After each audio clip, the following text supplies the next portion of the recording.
Welcome to the Flex Forward podcast, where grit meets growth. With your host, Nic Espanet, bringing you stories of resilience, reinvention, and the real climb to success. All right, everyone, welcome to the Flex Forward podcast. Today, we're joined by Kimberli Carroll. Kimberli is a president and CEO of Ruiz Foods, and I'll let her give you a little more detail about what that is. Kimberli, welcome to the Flex Forward podcast. We're so glad to have you and can't wait to hear about, kind of your career path and your journey. Can you let our listeners know a little bit more about you and about what you do on a daily basis? Absolutely. Thanks, Nic. It's a pleasure to be here with you. So I work for Ruiz Foods. We are a 62-year-old family-owned Mexican food company. And I've been with the company for 25 years. I started in the marketing department, food service marketing specifically, 25 years ago, and it's been quite a journey. I had the great opportunity to work on developing a product form for them that ultimately became very well known. It's our Tornadoes branded product that we sell to convenience stores all across the country. And that's really here at Ruiz Foods. That's the initial claim to fame, was being the champion for a product launch that's grown dramatically over the last 25 years. We're known for Mexican food, so most people will know us from our El Monterey brand, which is sold at grocery stores and Costco, Walmart, all kinds of different places. So if folks are at the frozen grocery aisle, hopefully they'll look for us at El Monterey. I will. I'll keep my eye out. I don't even know that I pay attention. My wife, actually one of my daughters now does most of our shopping. So I just kind of take what's in the fridge at times, but I'll keep an eye out when I'm in there. Awesome. Well, how, on your journey to get to the CEO and president, what were some of the hurdles that you had to overcome or some of your challenges or bumps? Yeah, I think I had the great advantage of working for a family business. We were a much smaller business when I started with Ruiz Foods. We've grown 10 times in the last 25 years. So much smaller company headquartered in the Central Valley of California at the time, with just one manufacturing facility. And so when you're a small business, I think you probably know you do a lot of things, right? So you learn a lot about how the business operates because you have to do a lot of different jobs. And as we've grown, I think it was just the familiarity of all of the different challenges really across the entire enterprise that allowed me to have a little bit more connection to the teams as the business grew. So certainly my area was sales and marketing, but I understand a little bit more about maybe supply chain or the operations team, all of those kinds of things. So, and it created great connection, with the rest of the organization. So I think that's been one of the benefits. The roadblocks are probably the same as they are for anyone. It's trying to make sure that you can learn as much as possible about things that are outside of your realm while still doing your day job really, really well and carving out opportunities for growth. Because the only way your career actually grows when you're someone that's not, a family member, is if you're actually creating value and growing the overall business. And so that's the huge challenge. Well, and I think that's important in any industry, is you need to create value. Be an entrepreneur or food service or, widget making. If you're in that company, you create value. When my daughters are still young, I'm like, make it hard for somebody to want to replace you. Things like that. You want to go in there and, it can be babysitting, or one of my daughters waited tables for a while, and like just be really good at what you do. And it's not going to be your career the rest of your life, but you create habits at your early jobs. So just be good at what you do, make it where they would have a hard time replacing you. And you'll always, I think you'll go far and you'll climb. It's absolutely great advice. It's advice that I give to everyone, right? And to my own daughter, who's 23, I always tell her, look, it doesn't matter what job you choose to take, whether it's waiting tables or she's in the beauty industry. When you decide to take that role, you do that job like it's the most important thing in the world to you, so that you're right, so that, you'll be kind of hard to replace, but also so you'll get the full value of everything that you can learn from it. And then if you decide to move on to something else, it'll be your choice. Someone won't be asking you to leave, right? So I think that for anyone in any role, if you really just say, look, I have chosen to do this job, because, no one's got a gun to our heads. We all have the choices. As long as you've made that choice, just, dig in and do the very best that you can and create value. Because you're right. I mean, no business will stay in business very long if at some point they're not creating value for the consumer, value for a customer, value for the community. It has to be something that's actually in demand, or it won't survive. So that's the role for everyone. Yeah, that's such a great line of thinking. And, it's like a muscle too. If you're practicing it at a basic, she was in high school waiting tables. Like, you want to get your skills now as you go through, and you'll have a professional. My oldest is only 20 right now, still in school, but do it well, and you're going to have those motor skills or motor memory to keep doing things well. It's such an important thing that I think a lot of people don't understand or start, it's just a job to make minimum wage and make some money while I'm in school. Or it's like, no, do it well. Be good at that. You never know. Maybe you'll work this restaurant. You could be the CEO of it one day, or if they really like you and you end up liking it. She's going a different route, but I'm like, make it where they want to try to keep you. Absolutely. I think that's true for everyone. And I've seen it at my time with Ruiz Foods. Certainly I'm a product of, folks that invested in me, but we see people that start, on the line. And I actually just did an interview yesterday. I do this thing every month where I interview 3 of our team members. We have almost 4,000 team members, so it'll take me forever to get around to all of them. But I interview 3 team members every month just to get to know them a little bit better. And then we post it on our share site so our other team members can read about, the team and get to know them on a personal level. And, a really smart gal I was talking to yesterday who started at a very low level. And she's now, our MRO supervisor in one of our manufacturing plants. Really smart, very capable, really has done a fantastic job of helping operations really systematize how they manage all of their equipment and the pieces and parts that go onto equipment. And it's just so fascinating to hear the journey of team members that they just put their heart and soul in it, and it just continued to pay off for them. So I think that's good advice to anyone, particularly in an environment where there's a lot of buzz about AI.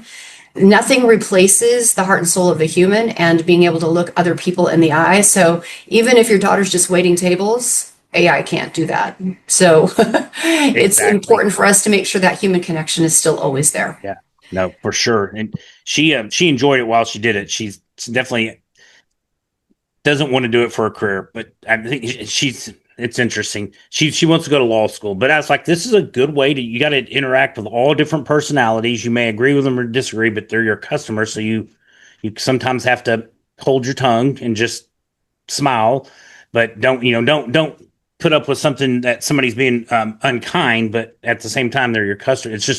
It's a good opportunity to learn to interact with people and be on the fly. Well, within the industry, I'm sure there's a lot of competition, or you've overcome, and what to get to where you're at. What's something that sets you apart, maybe that's helped you advance more than maybe some others?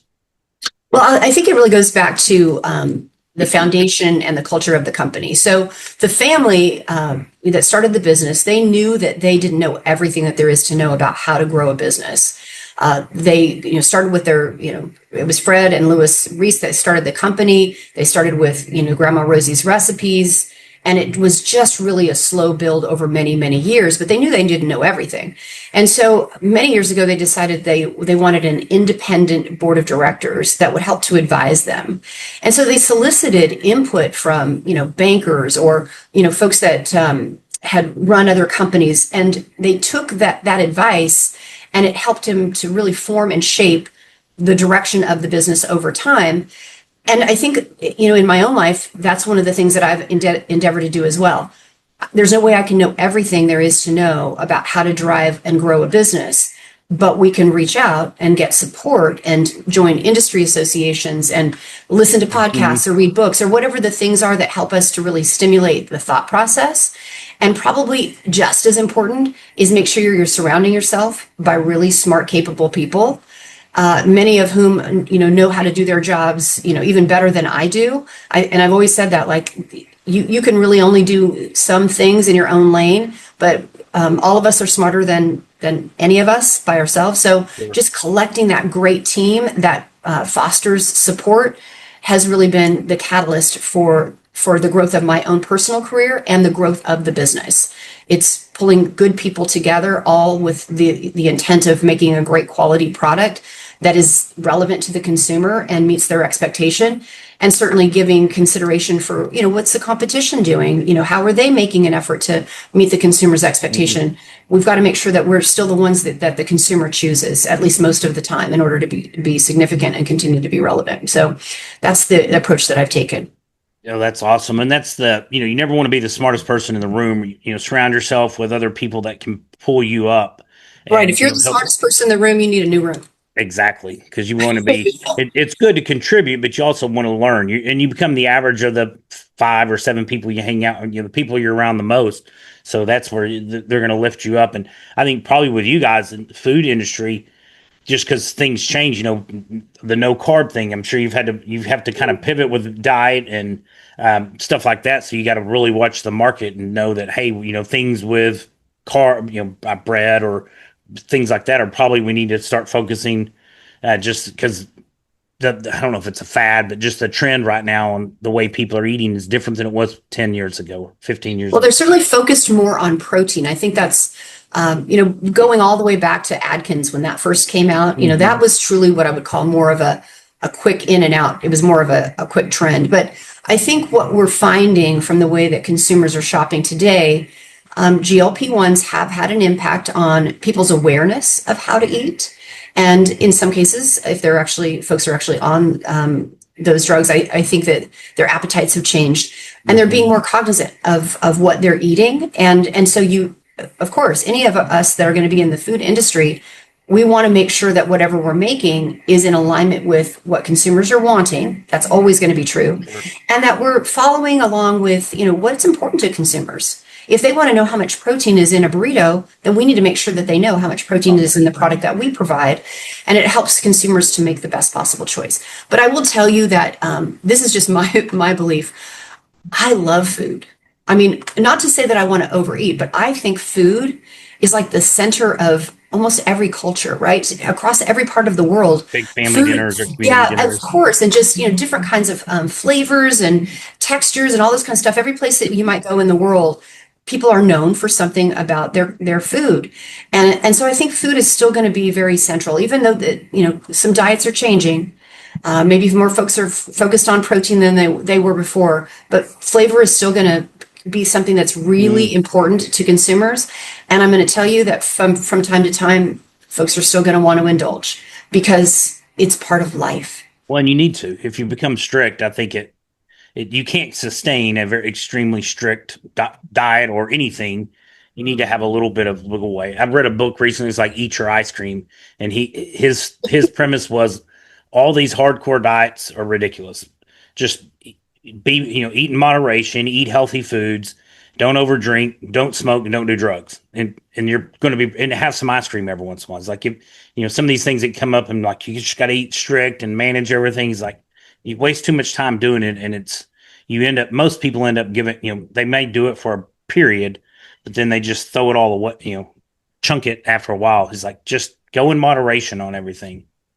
I completely agree with that. I mean, unless you're a competitive bodybuilder or something and you have a period of time where you're really going to be strict, then the rest of the time, I think for most of us, we're just trying to live our lives and be as healthy as possible and also enjoy it. And I think that certainly Mexican food, the kind of foods that we make, is a big part of that.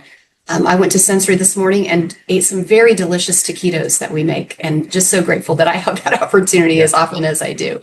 So, we're really proud of the products that we make. A lot of the recipes are still based on formulas from, 60 plus years ago. And then, of course, we've tried to keep up with changing flavors that, consumers are looking for. This last year, we launched a brand called Moss Bold under our El Monterey banner.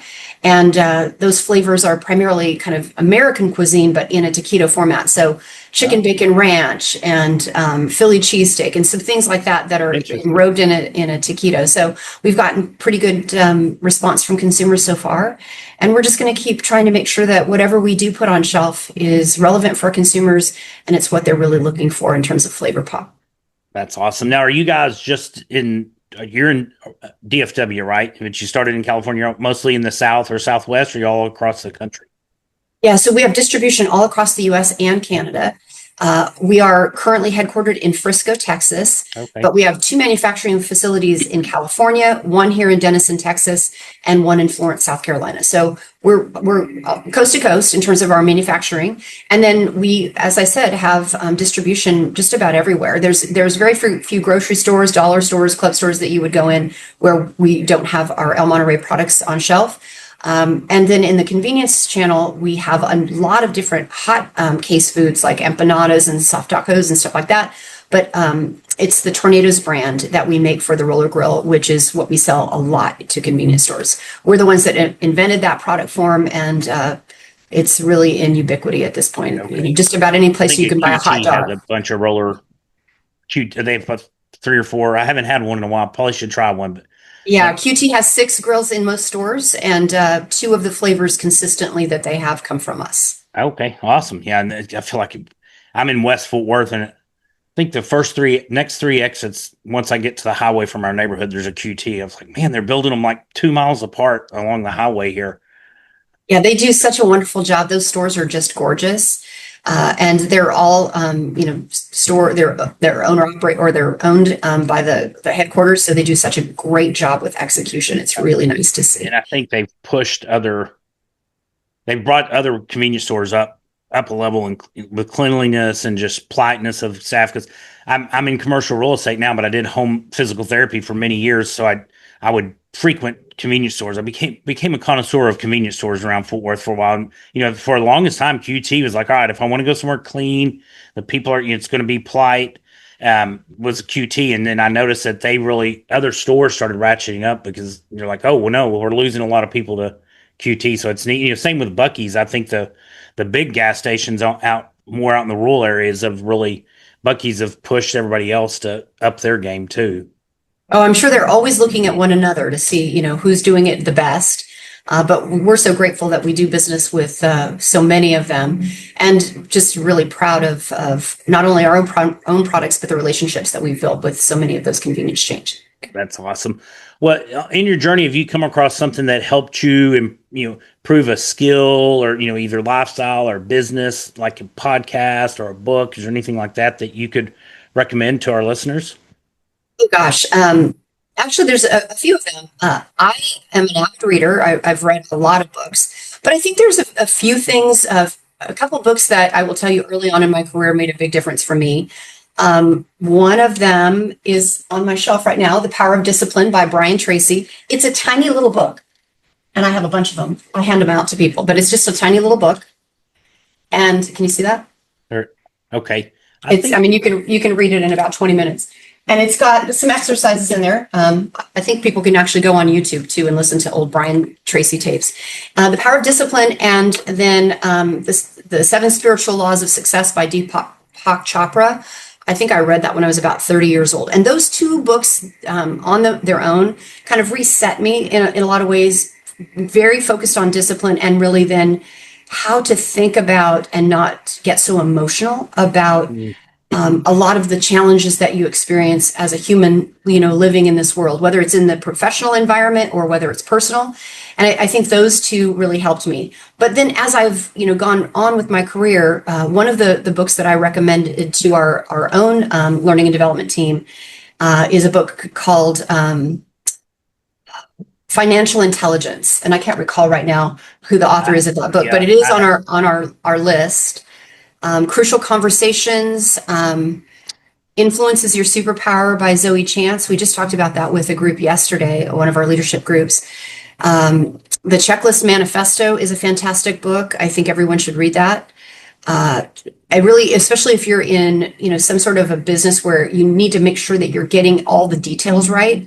I think that's a great book for that. But so many. Right now, I'm reading The Laws of Human Nature by Robert Greene, which I think is it's really well written, and it's also just makes you think about how people are wired, right? So much of what we do in life and in business is around communication with other people and understanding how people think about and process information, how much their ego has an impact on the choices that they make, how much our own egos have on how we impart and communicate with others. And so I think it's really just powerful that you just continue to try to learn as much as you can about yourself, about the world, and how to kind of live in it so that you can have a really good experience. I mean, I think so many people just kind of wander through their lives in kind of a malaise. And I think life is about having joy. Even if you're, challenged all the time, you're choosing that, right? So we choose that because there's some sort of liveliness that comes from that effort. In fact, I think that that's one of the things that I've learned is that joy isn't from achieving your objectives. Joy is from the journey of pursuing your objectives. That's well to put it. And one thing we talk with our kids, and when I talk to people, is think about life. That life happens, things happen for you, not to you, because you're going to have bad things. Are going to happen off occasionally that are bad, or maybe more often if you think, "Oh, woe is me," and this is happening to me. I have no control going forward. All right, there's my doorbell. I'm going to run get it. Give me just 1 second. Sure. I need my ID.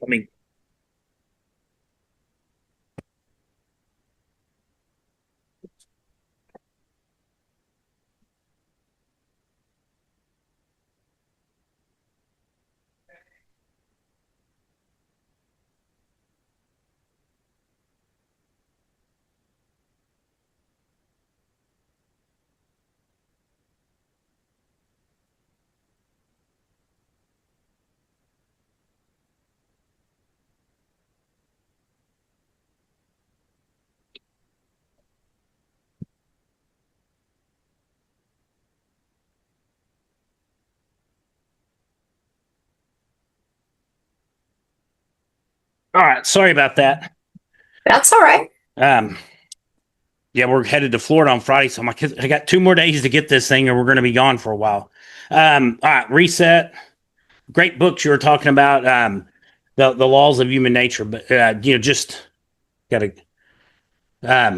I think reading is so great, and hear about all CEOs read 50 books a year, 52, but some come just amazing number. But I think that's one of the things within our country is keeping, people are literate, they can read, but they don't read as adults, even to throw a fiction book in every once in a while, but something that's going to help you stretch your mind a little bit and think different or see how people, I wrote down as many of those as I could. So, and a couple of them I've already read. So it's awesome to hear. And I think reading is so important and, for just development after, college or even high school, whatever it is you're doing, you can read. But, nowadays you can learn so much online too, just picking up a YouTube video or different things like that you may not need a degree to do a lot of stuff, but, the degree helps, but it's not necessarily 100% needed all the time. So. Oh, you're absolutely right. In fact, you can almost get an MBA just by reading books and, participating in masterclass, weekend events. I actually have a subscription to masterclass. I think it's fantastic. And it's everything from, train, something that's, business related, to personal habits. I took a sommelier class. Why not, right? Just something to learn that is, that expands your mind and makes you think about things differently. And so I always encourage people just, to continue to try to learn things because you're going to have some fun. You'll learn some things that you didn't know before. And who has ever said, I wish I didn't know that? Yeah, no, there's always kind of neat stuff. What a neat thing. I had a friend that went through it, but he became he was a doctor, but became a licensed or certified sommelier. Just loved wine. He went through some pretty extensive training to get it, a certification maybe, or I'm not sure what all his process was, but what a neat journey. And it's kind of neat talking to him about wine. I'm like, I can tell a little difference. Well, I mean, through different wines, but it's neat to hear somebody that just knows that much about something. It's fascinating. Yeah, I mean, it tells you a lot about people, right? So if you start having a conversation with someone and learn a little bit more about, what is exciting to them or what things are intriguing to them, I mean, you'll be surprised at how much that creates a connection. So I definitely recommend that, people continue to do that. And it does actually help bond people even in a work environment, right? So often we talk about how we have to work together more effectively, but really working together effectively really comes down to trust, and trust comes down to building relationships. And really that's the currency of influence, is the trust that you're building. So all of it really kind of fits together. So it's never going to be a bad thing to learn some new things. And hopefully that will help you bond with the folks that you need to work with every day, and maybe with your customers and your consumers, or the folks that you're trying to reach. Yeah, and so you can help with conversation and different things, interesting things to talk about with people. At the very least, it helps with that. Absolutely, yeah. For sure. Yeah. Well, congratulations. Sounds like things are going very well. And, as people get busier with their careers, they may, and further along, start thinking about other ways to maybe do alternative investments and do things outside that create income while you're not working. Have you ever had any experience or any thoughts on alternative investments like real estate or anything out that you just are passively involved in? My husband's actually gone back to school to get his doctorate. So we've become more interested in longevity medicine. So Okay. kind of angel investors in some of that. And I won't be working forever. At some point I'll retire, and I hope I do have an opportunity to be much more engaged, whether it's real estate or other investments at some point. Awesome. Well, as we're wrapping up the interview, do you have any exciting plans or initiatives in the next 6 to 12 months? Well, like I said, we just launched our Moss Bold, and we've got a brand new platform that we intend to launch in 2027. I can't give it away, but our goal is to be on shelf in February, March of next year.